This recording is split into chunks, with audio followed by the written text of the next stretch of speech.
Shalom. This week we are reading Parashat Terumah, beginning in chapter 25 of the book of Exodus. Egypt is now behind us. It's time to get down to business. It's time to cut to the chase. And God says essentially, we've been through enough together. Why don't we settle down? After all, he says, I created the world for a purpose so that you should know who I am. And maybe if you're focused on me all the time, you won't get involved in such nonsense. So Israel is commanded to erect the tabernacle in the middle of the desert. It's a spiritual oasis in the midst of a very foreboding emptiness. Later, the tabernacle becomes the holy temple and becomes a spiritual oasis in the midst of the dry desert that is this whole world. But whether we're talking about the temporary tabernacle or the permanent temple on Mount Moriah, the message is the same. Israel has a job to do, a calling, a mission, and that is to bring the light of the divine presence into this world by making a house for God's sake, by welcoming him in, by welcoming him home.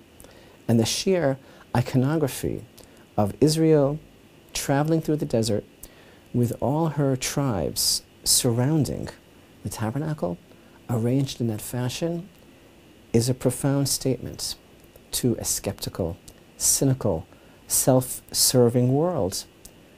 Israel is calling out, hello, there's a God in the world. It's not about you, it's not about me, it's about him. And so God clearly commands us to build the temple in this parsha, and he says, and they shall make for me a sanctuary, and I will dwell among them. And this word that he uses, li, va'asu li mikdash, they shall make for me a sanctuary. Rashi explains, lishmi, this means for my sake, for my name's sake. And this is a very unique obligation that the Jewish people have to build the temple. And we find that there are different reactions to this obligation. Our sages, for example, teach us that Moshe Rabbeinu himself, Moses, when he initially heard this commandment uttered by the mouth of the Almighty, he nearly fainted. And he said, but the heavens and the heavens of heavens cannot possibly contain you. And yet you say, they shall make for me a sanctuary and I will dwell among them? And the Midrash continues and tells us that Hashem said, Moshe, you're mistaken. Whoa, you're totally off. All that it takes is 20 beams on the north side, 20 beams on the south side, and 8 beams on the west side, a reference to the tabernacle, and I will come down and abide my presence, my glory among you.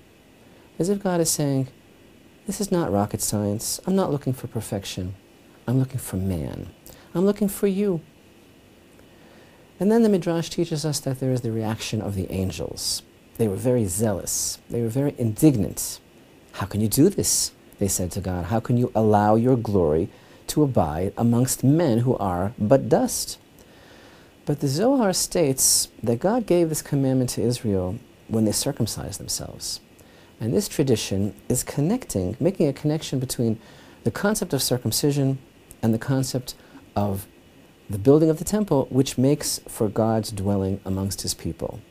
And this is exactly the answer that God gave to the angels. God says, if I wanted man to be perfect, I would have created him perfectly. I would have made sure that he was born perfect. But I want him to work towards rectifying himself, towards fixing his own human nature, which of course is exactly what the circumcision symbolizes. And so God essentially declared to the angels, this is the world that I want to be in. And then of course there are people today who say, what? Who are we to build a temple? It's not time, we're not ready, we're not pure enough. And there are those who say, who needs it altogether? That was then. This is now. We're not in the dark ages anymore. We don't need that. We have iPhones, and it's not relevant. But to both of these, God says, and you shall make for me a sanctuary.